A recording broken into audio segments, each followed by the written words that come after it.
Hello guys, welcome back to our channel. நான் தான் உங்கள் குரு. நான் இன்னைக்கு இதில் பார்க்க போகிறது இன்றைக்கி புக் மை ஷோ ஆப்பில் தமிழ் டப்பிங்கோட ஸ்ட்ரீம் ஆகிட்டு இருக்க சம்மர் இன் ரெட் படம் எப்படி இருக்குது அப்படிங்கிறத வந்து உள்ள பார்க்க போகிறோம். ஸோ இந்த படம் 2023 ஸ்பானிஷ்லேருந்து எடுக்கப்பட்ட ஒரு கிரைம் த்ரில்லர் ட்ராமா தான் இந்த சம்மர் இன் ரெட். ஸோ இந்த படம் பார்க்கறதுக்கு எப்படி இருக்குது, பார்க்கலாமா இல்லையா, படத்தோட தமிழ் டப்பிங் எப்படி பண்ணியிருக்காங்கிறத இந்த வீடியோவில் பார்த்துடலாம். அதுக்கு முன்னாடி இந்த படத்தோட கதை என்னங்கிறத ஃபஸ்ட்டு சிம்பிளாக பார்த்துருவோம். படத்தோட ஸ்டார்டிங்லேயே வந்து ஒரு ஆற்று ஓரமாக வந்து 14லேருந்து 16 வயசுக்குள்ள ஒரு பையனோட பாடி கிடைக்குது.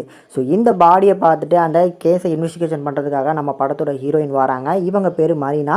இவங்க ஒரு போலீஸ் ஆஃபீஸர். நம்ம ஹீரோயின் அந்த கிரைம் நடந்த இடத்துக்கு வந்து அந்த இதை அனலைஸ் பண்ணும்போது இவனை யாரோ வந்து கொலை பண்ணியிருக்காங்க, தண்ணியில் ரொம்ப நாளாக வந்து அந்த பாடி இருந்திருக்கு அப்படிங்கிறது தெரியுது. ஸோ அதனால் இந்த மிஸ்ஸிங் கேஸ் ஏதாவது இருக்கான்னு பாருங்கள். ஸோ இந்த 14லேருந்து 16 வயசில் ஏதாவது மிஸ்ஸிங் கம்ப்ளைண்ட் இருக்கா அப்படிங்கிற மாதிரி தேட அதில் இன்னொரு பக்கம் இன்னொரு பாடியும் கிடைக்குது. இப்படி அடுத்தடுத்து இந்த சின்ன பையங்க 14லேருந்து 16 வயசு பையங்களோட பாடி கிடைக்க பட்சத்தில் அதை இன்வெஸ்டிகேஷன் பண்ணும்போது தான் ஹீரோயினுக்கு இன்னொரு பெரிய ஷாக்கு கிடைக்குது. இந்த சர்ச்சில் வந்து ஃபாதர்னு சொல்கிற இந்த ப்ரீஸ்ட் இருக்காங்கல்ல, இவங்க எல்லாருமே இந்த குழந்தைகளோட வந்து உடல் உறவு வச்சுட்டு இருக்காங்க. அதில் நிறைய பசங்க வந்து பாதிக்கப்பட்டு இருக்காங்க அப்படிங்கிறத நம்ம ஹீரோயின் கண்டுபிடிக்கிறாங்க. ஸோ இதுக்கப்புறம் நம்ம ஹீரோயின் அந்த கேஸில் இருக்கிற அந்த உண்மைகளை எப்படி வெளிச்சத்துக்கு கொண்டு வராங்க. அண்ட் டூ த எண்ட் வந்து பார்த்தீங்கன்னா இந்த 2 பாடியை வந்து யார் கொலை பண்ணாங்க அப்படிங்கிற அந்த கேஸும் கடைசி வந்து எப்படி போட்டு முடிக்கிறாங்க. ஸோ அதை தான் வந்து பார்த்தீங்கன்னா இந்த படத்தோட மொத்த கதையுமா அமைச்சு கொடுத்துருக்காங்க. இப்போ இந்த படம் பார்க்கறதுக்கு ஒரு டீசென்ட் வாட்சபுளான ஒரு கிரைம் த்ரில்லர் ட்ராமாவாக எடுத்திருக்காங்க.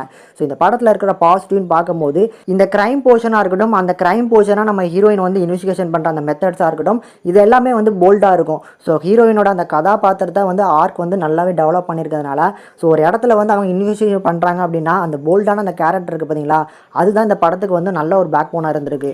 இதை தாண்டி இவங்க எடுத்திருக்க சப்ஜெக்ட், ஸோ வந்து ஃபாதர், அவர் சர்ச்சில் இருக்கக்கூடிய ஃபாதர் இந்த மாதிரியான விஷயங்கள்லாம் தவறாக பண்ணிட்டு இருக்காங்க. அந்த தவறுகளை வந்து மக்களுக்கு வந்து எடுத்து சொன்னால் தான் தெரியும் அப்படிங்கிறதுக்காக முயற்சி பண்ணும்போது இவங்க என்னென்ன விஷயங்களை ஃபேஸ் பண்ணுறாங்க, அது டுவர்ட் த எண்ட் வந்து வெளியில் கொண்டு வர முடிஞ்சா இல்லையா, அதுக்கு நடுவில் நடக்கிற அந்த பாலிடிக்ஸ் எல்லாம் சூப்பராகவே வந்து பார்த்தீங்கன்னா கன்வே பண்ணி எடுத்திருக்காங்க. இந்த படத்தில் இருக்கிற நெகட்டிவ் என்ன அப்படின்னா கண்டிப்பாக ஒரு ஸ்லோ பேஸ் ட்ராமா தான்.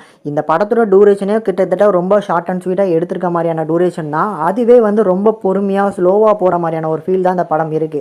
அந்த இன்வெஸ்டிகேஷன் மெத்தடை இன்னும் கொஞ்சம் ஃபாஸ்ட்டாக கையாண்டிருக்கலாம் அப்படிங்கிற தாட் இருக்கு. அதர்வைஸ் படத்தோட தமிழ் டப்பிங் நீட்டாக இருக்கு. எல்லா கேரக்டர்ஸுமே லிப்சிங்கோட மேட்ச் ஆகிற அளவுக்கு தமிழ் டப்பிங் ப்ரெசென்ட் பண்ணி கொடுத்துருக்காங்க.